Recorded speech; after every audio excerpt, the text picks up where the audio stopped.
செந்தணலின் பிரதான செய்திகள். விரிவான செய்திகளுக்கு முன் தலைப்புச் செய்திகள்.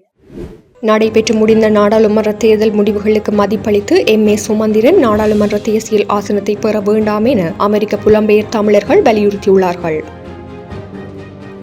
அனுர தலைமையிலான தேசிய மக்கள் சக்தியின் புதிய அரசாங்கத்தில் பிரதமராக மீண்டும் ஹரணி அமரசூரிய பதவியேற்க உள்ளதாக தகவல் வெளியாகியுள்ளது.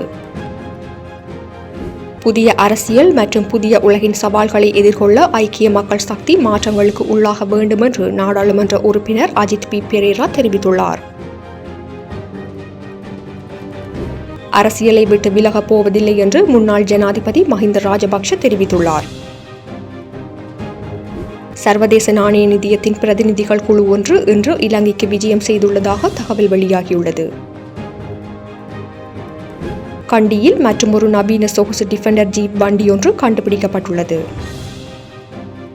புத்தளம் வெண்ணப்புவ பகுதியில் உள்ள பாடசாலை ஒன்றில் 2 ஆசிரியர்களால் தாக்கப்பட்டமையினால் பாதிக்கப்பட்டதாக கூறப்படும் பாடசாலை மாணவியொருவர் உயிரிழந்துள்ளார். காப்போத உயர்தர பரீட்சை தொடர்பான அனைத்து பிரத்யேக வகுப்புகளுக்கும் எதிர்வரும் 19ஆம் நாள் நள்ளிரவு முதல் தடை விதிக்கப்பட்டுள்ளதாக அறிவித்தல் வெளியாகியுள்ளது. எதிர்ப்பாளர்கள் நாடாளுமன்றத்தை விட்டு வெளியேறினால் தான் பதவி விலக தயார் என அப்காசியா ஜனாதிபதி தெரிவித்துள்ளார். இஸ்ரேல் பிரதமர் பெஞ்சமின் நெதன்யாகு வீட்டின் முன்னே உள்ள தோட்டப் பகுதியில் தீப்பிழம்புகளை உருவாக்கும் வெடிகுண்டு தாக்குதல் மேற்கொள்ளப்பட்டுள்ளது. தொடர்வென விரிவான செய்திகள். நடைபெற்று முடிந்த நாடாளுமன்ற தேர்தல் முடிவுகளுக்கு மதிப்பளித்து எம்.ஏ. சுமந்திரன் நாடாளுமன்ற தேசிய பட்டியல் ஆசனத்தை பெற வேண்டாம் என அமெரிக்க புலம்பெயர் தமிழர்கள் வலியுறுத்தி உள்ளார்கள். நடைபெற்று முடிந்த நாடாளுமன்ற தேர்தல் முடிவுகளுக்கு மதிப்பளித்து எம்.ஏ. சுமந்திரன் நாடாளுமன்ற தேசிய பட்டியல் ஆசனத்தை பெற வேண்டாம் என அமெரிக்க புலம்பெயர் தமிழர்கள் வலியுறுத்தியுள்ளார்கள். அமெரிக்க புலம்பெயர் மக்கள் நேற்றைய நாள் திகதியிடப்பட்ட சுமந்திரனுக்கு அனுப்பிய கடிதத்தில் இந்த விடயம் தெரிவிக்கப்பட்டுள்ளது. 15 வருட கால தலைமைத்துவத்தின் பின்னர் தமிழ் அரசியலில் அவரது பங்கிற்கு இனி ஆதரவு இல்லை என்பதை தமிழ் மக்கள் நவம்பர் 2024 தேர்தலில் தெளிவுபடுத்தியுள்ளனர் எனவும் அவர்கள் சுட்டிக்காட்டியுள்ளனர். குறித்த கடிதத்தில் புலம்பெயர்ந்த தமிழர்கள் தமது கவலைகளை கோடிட்டு காட்டியதுடன் தமிழ் மக்களுக்கு நீதியையும் பொறுப்பு கூறலையும் அவர் அடைய தவறியதை எடுத்துக் காட்டியுள்ளனர். இந்த நிலையில் சுமந்திரனின் தலைமையின் கீழ் ஏற்பட்ட பிளவுகளாக தமிழ் தேசிய கூட்டமைப்பு பிளவுபட்டுள்ளது. தமிழ் அரசியல் கட்சியில் பிளவு, புலம்பெயர் தமிழர்களின் பிரிவு, வடமாகாண ஆட்சி காலத்தில் வடமாகாண முதலமைச்சர் மற்றும் உறுப்பினர்களுடன் குழப்பத்தை ஏற்படுத்தியது. தமிழர்களை விட குறைவான ஆசனங்களை கொண்ட முஸ்லிம்களுக்கு கிழக்கு மாகாண சபைகளை வழங்குவது தமிழ் சமூகத்தினரிடையே குழப்பத்தை ஏற்படுத்தியது. யாழ்ப்பாண கல்லூரி, உடுவில் பெண்கள் கல்லூரி போன்ற வரலாற்று சிறப்புமிக்க நிறுவனங்களில் பிரிவுகள் தோன்றி எமது சமூகத்தில் பிளவுகளை ஆழப்படுத்தியுள்ளன ஆகியவற்றையும் குறித்த கடிதத்தில் சுட்டிக்காட்டியிருந்தமையும் குறிப்பிடத்தக்கது. அனுர தலைமையிலான தேசிய மக்கள் சக்தியின் புதிய அரசாங்கத்தில் பிரதமராக மீண்டும் ஹரணி அமரசூரிய பதவியேற்க உள்ளதாக தகவல் வெளியாகியுள்ளது. அனுர தலைமையிலான தேசிய மக்கள் சக்தியின் புதிய அரசாங்கத்தில் பிரதமராக மீண்டும் ஹரணி அமரசூரிய பதவியேற்க உள்ளதாக தகவல் வெளியாகியுள்ளது. இலங்கையின் 10வது நாடாளுமன்றத்திற்கு உறுப்பினர்களை தெரிவு செய்வதற்கான பொது தேர்தல் கடந்த 14ஆம் நாள் இடம்பெற்றது. இந்த தேர்தலில் தேசிய மக்கள் சக்தி 68,63,186 வாக்குகளை பெற்றுள்ளது. இந்த நிலையில் தேசிய மக்கள் சக்தி அமைச்சரவையின் அமைச்சர்கள் நாளைய நாள் பதவியேற்க உள்ளதாக அரசாங்க தகவல்கள் தெரிவிக்கின்றன. இதன்படி குறித்த நிகழ்வு நாளை காலை 10 மணிக்கு ஜனாதிபதி செயலகத்தில் இடம்பெற உள்ளது. இந்த பதவியேற்பு நிகழ்வில் தற்போது பிரதமராக இருக்கும் ஹரணி அமரசூரிய தேசிய மக்கள் சக்தியின் புதிய அரசாங்கத்தில் புதிய பிரதமராக பதவியேற்க உள்ளார். மேலும் விஜித ஹேரத்துக்கு பலம் வாய்ந்த அமைச்சு பதவி ஒன்று கிடைக்கப் போவதாக தென்னிலங்கை ஊடகம் ஒன்று செய்தி வெளியிட்டுள்ளது. பாதுகாப்பு மற்றும் நிதி அமைச்சுகளை ஜனாதிபதியின் கீழ் வைத்திருக்க ஜனாதிபதி திட்டமிட்டுள்ளதாக தெரிவிக்கப்பட்டுள்ளது. மேலும் அமைச்சரவை 25 பேருக்கு மட்டுப்படுத்தப்படும் எனவும் சில அமைச்சுகளுக்கு பிரதி அமைச்சர்களும் நியமிக்கப்பட உள்ளதாகவும் அரசியல் உயர் வட்டாரங்கள் தெரிவித்துள்ளன. புதிய அரசியல் மற்றும் புதிய உலகின் சவால்களை எதிர்கொள்ள ஐக்கிய மக்கள் சக்தி மாற்றங்களுக்கு உள்ளாக வேண்டும் என்று நாடாளுமன்ற உறுப்பினர் அஜித் பி பெரேரா தெரிவித்துள்ளார். புதிய அரசியல் மற்றும் புதிய உலகின் சவால்களை எதிர்கொள்ள ஐக்கிய மக்கள் சக்தி மாற்றங்களுக்கு உள்ளாக வேண்டும் என்று அதன் புதிதாக தேர்ந்தெடுக்கப்பட்ட நாடாளுமன்ற உறுப்பினர் அஜித் பி பெரேரா தெரிவித்துள்ளார். கட்சி நிர்வாக முறையை அறிமுகப்படுத்த வேண்டும் மற்றும் சரியான நபர்களை சரியான பதவிகளுக்கு நியமிக்க வேண்டும் என்றும் பெரேரா நேற்றைய நாள் ஊடகங்களுக்கு தெரிவித்துள்ளார். ஜனாதிபதி தேர்தலில் வேட்பாளராக இருந்த சஜித் பிரேமதாச 4.2 மில்லியன் வாக்குகளை பெற்றிருந்தார். அந்த வாக்குகளுடன் ஒப்பிடுகையில் நடைபெற்று முடிந்த நாடாளுமன்ற தேர்தலில் 1.9 மில்லியன் வாக்குகளையே ஐக்கிய மக்கள் சக்தி பெற்றுள்ளதால் ஏனைய கட்சிகளைப் போன்று ஐக்கிய மக்கள் சக்தி பின்னடைவை சந்தித்துள்ளது. நடைபெற்று முடிந்த நாடாளுமன்ற தேர்தலில் மக்களால் தெரிவு செய்யப்பட்ட 35 நாடாளுமன்ற உறுப்பினர்கள் மற்றும் தேசிய பட்டியல் மூலம் 5 என ஐக்கிய மக்கள் சக்தி மொத்தம் 40 நாடாளுமன்ற உறுப்பினர்களையே பெற்றுள்ளது. இதேவேளை கொழும்பு மாவட்டத்தை பிரதிநிதித்துவப்படுத்திய ஐக்கிய மக்கள் சக்தியின் தலைவர் சஜித் பிரேமதாச பெற்ற வாக்குகளின் எண்ணிக்கை கடந்த நாடாளுமன்ற தேர்தலை விட கணிசமாக குறைந்துள்ளது. 2020 நாடாளுமன்ற தேர்தலில் கொழும்பு மாவட்டத்தில் சஜித் பிரேமதாச 3,05,744 வாக்குகளை பெற்றிருந்தார். எனினும் இம்முறை நாடாளுமன்ற தேர்தலில் அவரால் 1,45,611 வாக்குகளையே பெற முடிந்தது. அதன்படி 2020 நாடாளுமன்ற தேர்தலுடன் ஒப்பிடுகையில் இந்த தேர்தலில் அவர் 1,60,133 வாக்குகளை இழந்துள்ளார் என்றும் தெரிவிக்கப்பட்டுள்ளது. அரசியலை விட்டு விலகப் போவதில்லை என்று முன்னாள் ஜனாதிபதி மஹிந்த ராஜபக்ஷ தெரிவித்துள்ளார். அரசியலை கைவிடப் போவதில்லை என்றும் அரசியலை விட்டு இலகுவில் விலகப் போவதில்லை என்றும் முன்னாள் ஜனாதிபதி மஹிந்த ராஜபக்ஷ தெரிவித்துள்ளார். ஸ்ரீலங்கா பொதுஜன பெரமுனவின் தலைமையகத்தில் நேற்றைய நாள் மஹிந்த ராஜபக்ஷ இதனை குறிப்பிட்டுள்ளார். அத்தோடு இந்த நாடாளுமன்ற தேர்தலில் தமது கட்சி எதிர்பார்த்த வெற்றியை பெற்றுள்ளதாகவும் அவர் தெரிவித்துள்ளார். இந்த நிலையில் ஸ்ரீலங்கா பொதுஜன பெரமுன இந்த ஆண்டு நடைபெற்ற நாடாளுமன்ற தேர்தலில் 3.14 வீதத்துடன் 3,50,429 வாக்குகளை பெற்று தேசிய பட்டியல் ஆசனத்துடன் 3 ஆசனங்களை பெற்றுள்ளது. இதன்படி கட்சியின் தேசிய அமைப்பாளர் நாமல் ராஜபக்ஷ தேசிய பட்டியல் மூலம் தொகுதிக்கான நாடாளுமன்றத்தை பிரதிநிதித்துவப்படுத்துவார் என கட்சியின் செயலாளர் நாயகம் சாகர காரியவசம் அறிவித்துள்ளார். ஏனைய 2 ஆசனங்களுக்கு அம்பாந்தோட்டை மாவட்டத்தை பிரதிநிதித்துவப்படுத்தும் டி.வி. சானக தெரிவு செய்யப்பட்டுள்ளதுடன் சானக மதுகொட காலி மாவட்டத்தை பிரதிநிதித்துவப்படுத்தி நாடாளுமன்றத்துக்கு தெரிவு செய்யப்பட்டுள்ளமை குறிப்பிடத்தக்கது. சர்வதேச நாணய நிதியத்தின் பிரதிநிதிகள் குழு ஒன்று இன்று இலங்கைக்கு விஜயம் செய்துள்ளதாக தகவல் வெளியாகியுள்ளது. சர்வதேச நாணய நிதியத்தின் பிரதிநிதிகள் குழு ஒன்று இன்று இலங்கைக்கு விஜயம் செய்துள்ளதாக தகவல் வெளியாகியுள்ளது. குறித்த குழுவினர் எதிர்வரும் 23ஆம் நாள் வரை நாட்டில் தங்கியிருக்க உள்ளதாக தெரிவிக்கப்படுகின்றது. சர்வதேச நாணய நிதியத்தின் சிரேஷ்ட தூதுக்குழுவின் தலைவர் பீட்டர் ஃப்ரூவர் தலைமையிலான குழுவே நாட்டிற்கு விஜயம் செய்துள்ளதாக தெரிவிக்கப்படுகின்றது. சர்வதேச நாணய நிதியத்தினால் இலங்கைக்கு வழங்கப்பட்டுள்ள விரிவான கடன் நிதி வசதி கீழ் 3வது மீளாய்வை மேற்கொள்வதற்காக இந்த குழு நாட்டுக்கு வருகின்றது.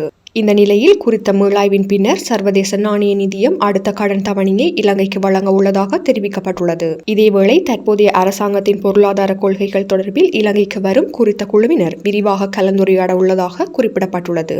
அத்துடன் சர்வதேச நாணய நிதியத்துடன் செய்து கொள்ளப்பட்ட ஒப்பந்தங்களை நடைமுறைப்படுத்துவது மற்றும் இந்த நாட்டில் பொருளாதார சீர்திருத்த வேலை திட்டத்தின் கீழ் அண்மை காலமாக ஏற்பட்டுள்ள முன்னேற்றம் குறித்தும் ஆராயப்பட உள்ளதாக தகவல் வெளியாகியுள்ளமை குறிப்பிடத்தக்கது.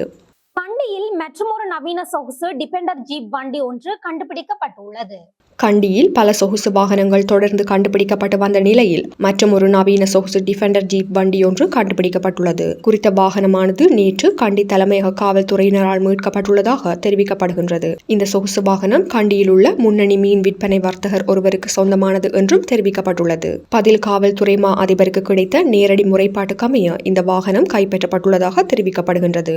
மேலும் கடந்த 12ஆம் நாள் தங்காலையில் வீடொன்றில் மறைத்து வைக்கப்பட்டிருந்த சுமார் 3.5 கோடி ரூபாய் பெறுமதியான லேண்ட் குரூசர் ரக சொகுசு ஜீப் வாகனம் ஒன்றும் கண்டுபிடிக்கப்பட்டிருந்தமை குறிப்பிடத்தக்கது. புத்தளம் வெண்ணப்புவ பகுதியில் உள்ள பாடசாலை ஒன்றில் 2 ஆசிரியர்களால் தாக்கப்பட்டமையினால் பாதிக்கப்பட்டதாக கூறப்படும் பாடசாலை மாணவி ஒருவர் உயிரிழந்துள்ளார். புத்தளம் வெண்ணப்புவ பகுதியில் உள்ள பாடசாலை ஒன்றில் 2 ஆசிரியர்களால் தாக்கப்பட்டமையினால் பாதிக்கப்பட்டதாக கூறப்படும் பாடசாலை மாணவியொருவர் சிகிச்சை பலனின்றி உயிரிழந்துள்ளார். அத்துடன் சம்பவம் தொடர்பில் கைது செய்யப்பட்ட ஆசிரியர்கள் இருவரும் பிணையில் விடுவிக்கப்பட்டிருந்த நிலையில் மீண்டும் கைது செய்யப்பட்டுள்ளனர். சம்பவம் தொடர்பில் தெரிய வருகையில் வெண்ணப்புவ பகுதியில் உள்ள பாடசாலை ஒன்றில் தரம் 10 கல்வி கற்று வந்த குறித்த மாணவி வகுப்பு ஆசிரியை மற்றும் மற்றொரு ஆசிரியையினால் தாக்கப்பட்டதை அடுத்து வைத்தியசாலையில் அனுமதிக்கப்பட்டிருந்தார். அவர் வகுப்பறையை விட்டு வேறொரு மாணவியுடன் வெளியேறியமை தொடர்பில் இவ்வாறு தண்டிக்கப்பட்டதாக ஸ்ரீலங்கா காவல்துறையினரின் விசாரணைகளில் தெரிய வந்துள்ளது. சம்பவம் தொடர்பான விசாரணைகளின் பின்னர் சந்தேக நபர்களான ஆசிரியர்கள் கைது செய்யப்பட்டு விளக்கமறியலில் வைக்கப்பட்டு கடந்த செப்டம்பர் 13ஆம் நாள் பிணையில் விடுவிக்கப்பட்டிருந்தனர். இந்த நிலையில் ராகம மருத்துவமனையில் சிகிச்சை பெற்று வந்த குறித்த மாணவி சிகிச்சை பலனின்றி அண்மையில் உயிரிழந்துள்ளார் என்று தெரிவிக்கப்பட்டுள்ளது. இதனை அடுத்து பிணையில் விடுவிக்கப்பட்ட 2 ஆசிரியர்களும் மீண்டும் கைது செய்யப்பட்டு நீதிமன்றத்தில் முன்னிலைப்படுத்தப்பட்டதை அடுத்து அவர்களை நாளை வரை விளக்கமறியலில் வைக்குமாறு உத்தரவிடப்பட்டுள்ளது. காப்போத்த உயர்தர பரீட்சை தொடர்பான அனைத்து பிரத்யேக வகுப்புகளுக்கும் எதிர்வரும் 19ஆம் நாள் நள்ளிரவு முதல் தடை விதிக்கப்பட்டுள்ளதாக அறிவித்தல் வெளியாகியுள்ளது. கல்வி பொதுத்தராதர உயர்தர பரீட்சை தொடர்பான அனைத்து பிரத்யேக வகுப்புகளுக்கும் தடை விதிக்கப்பட உள்ளதாக அறிவித்தல் வெளியாகியுள்ளது. குறித்த தடையானது எதிர்வரும் செவ்வாய்க்கிழமை 19ஆம் நாள் நள்ளிரவு முதல் நடைமுறைப்படுத்தப்படும் என்றும் அறிவிக்கப்பட்டுள்ளது. குறித்த தகவல் பரீட்சை திணைக்களத்தினால் வெளியிடப்பட்ட அறிக்கையில் குறிப்பிடப்பட்டுள்ளது. இதேவேளை 2024ஆம் ஆண்டிற்கான காப்போத உயர்தர பரீட்சை எதிர்வரும் நவம்பர் 25ஆம் நாள் ஆரம்பமாகி டிசம்பர் 20ஆம் நாள் வரை நடைபெற உள்ளது. அத்துடன் உயர்தர பரீட்சைக்கு விண்ணப்பித்த பாடசாலை மாணவர்களின் அனுமதி அட்டைகள் மற்றும் நேர அட்டவணை அந்தந்த பாடசாலை அதிபருக்கும் தனிப்பட்ட விண்ணப்பதாரர்களின் அனுமதி அட்டை மற்றும் நேர அட்டவணை அவர்களின் தனிப்பட்ட முகவரிக்கும் அனுப்பி வைக்கப்பட்டுள்ளதாக பரீட்சை திணைக்களம் தெரிவித்துள்ளது. இதேவேளை தபாலில் அனுமதி அட்டைகளை பெறாத தனியார் விண்ணப்பதாரர்கள் பரீட்சை திணைக்களத்தின் உத்தியோகபூர்வ இணையதளமான www.doenets.lk இலிருந்து நவம்பர் 18ஆம் நாள் முதல் அவற்றை பதிவிறக்கம் செய்து கொள்ள முடியும் எனவும் பரீட்சை திணைக்களம் குறிப்பிட்டுள்ளது. அதே நேரம் ஏதேனும் திருத்தங்கள் இருப்பின் அனைத்து பரீட்சார்த்திகளும் http://onlineexams.government.lkeic என்ற இணையதளத்தில் நவம்பர் 18ஆம் நாள் நள்ளிரவு 12 மணி வரை திருத்தங்களை செய்யலாம் எனவும் பரீட்சை நிலையங்கள் மாற்றப்பட மாட்டாது எனவும் பரீட்சை திணைக்களம் தெரிவித்துள்ளமை குறிப்பிடத்தக்கது. இனி சர்வதேச செய்திகள். எதிர்ப்பாளர்கள் நாடாளுமன்றத்தை விட்டு வெளியேறினால் தான் பதவி விலக தயார் என அப்காசியா ஜனாதிபதி தெரிவித்துள்ளார். ரஷ்யாவுடனான முறுகல் நிலையை தொடர்ந்து அப்காசியா ஜனாதிபதி அஸ்லான் பிஜானியா பதவி விலக தயாராக இருப்பதாக தெரிவித்துள்ளார். ரஷ்ய நாட்டுடனான முதலீட்டு ஒப்பந்தத்திற்கு எதிர்ப்புகள் கிளம்பியுள்ளதால் அவர் இந்த தீர்மானத்தை எடுத்துள்ளதாக தெரிவிக்கப்படுகின்றது. அப்காசியா நாட்டில் உள்ள ரஷ்ய முதலீட்டாளர்களுக்கு 8 ஆண்டுகள் வரி மற்றும் சுங்க வரி விலக்கு உட்பட பல்வேறு நன்மைகளை வழங்கும் ரஷ்ய அப்காசியன் முதலீட்டு ஒப்பந்தம் பேச்சுவார்த்தைக்கு வந்தது. ஆனால் உள்ளூர் நாடாளுமன்றத்தில் இதனை அங்கீகரிக்க கூடாது என சமீபத்திய நாட்களில் எதிர்ப்புகள் கிளம்பியதால் ரஷ்யாவுடனான இந்த முதலீட்டு ஒப்பந்தத்தை எதிர்த்து பிராந்திய நாடாளுமன்றத்தை போராட்டக்காரர்கள் முற்றுகையிட்டனர். இது தொடர்பாக ஜனாதிபதி கருத்து தெரிவிக்கையில், நாடாளுமன்றத்திற்குள் நுழைந்த போராட்டக்காரர்கள் ஜனாதிபதி நிர்வாக கட்டிடத்திற்கு அருகில் உள்ள வளாகத்திலிருந்து வெளியேற வேண்டும். அத்தோடு எதிர்ப்பாளர்கள் நாடாளுமன்றத்தை விட்டு வெளியேறினால் தான் பதவி விலக தயார் எனவும் அப்காசியா ஜனாதிபதி தெரிவித்துள்ளமை குறிப்பிடத்தக்கது. இஸ்ரேல் பிரதமர் பெஞ்சமின் நெதன்யாகு வீட்டின் முன்னே உள்ள தோட்ட பகுதியில் தீப்பிழம்புகளை உருவாக்கும் வெடிகுண்டு தாக்குதல் மேற்கொள்ளப்பட்டுள்ளது. இஸ்ரேல் பிரதமர் பெஞ்சமின் நெதன்யாகு வீட்டின் முன்னே உள்ள தோட்ட பகுதியில் தீப்பிழம்புகளை உருவாக்கும் வெடிகுண்டு தாக்குதல் மேற்கொள்ளப்பட்டுள்ளதாக பன்னாட்டு ஊடகங்கள் செய்தி வெளியிட்டுள்ளன. இஸ்ரேல் பிரதமரின் வீட்டின் மீது கடந்த அக்டோபர் மாதம் ஆளில்லா விமான தாக்குதல் நடத்தப்பட்டது. இதற்கு ஹிஸ்புல்லா அமைப்பு பொறுப்பேற்றுக் கொண்டது.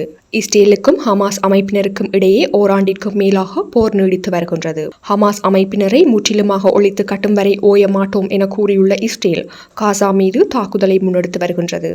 இந்த போரில் ஹமாஸ் இயக்கத்தினருக்கு ஆதரவாக லெபனானில் உள்ள ஹிஸ்புல்லா அமைப்பினரும் ஹவுதி கிளர்ச்சியாளர்களும் இஸ்ரேல் மீது தாக்குதல் நடத்தி வருகின்றனர். இதனால் ஹிஸ்புல்லா அமைப்பினரை குறிவைத்தும் இஸ்ரேல் தாக்குதல் நடத்தி வருகின்றது. இந்த நிலையில் இஸ்ரேல் பிரதமர் பெஞ்சமின் நெதன்யாகு இல்லத்தில் மீண்டும் தாக்குதல் நிகழ்த்தப்பட்டுள்ளது.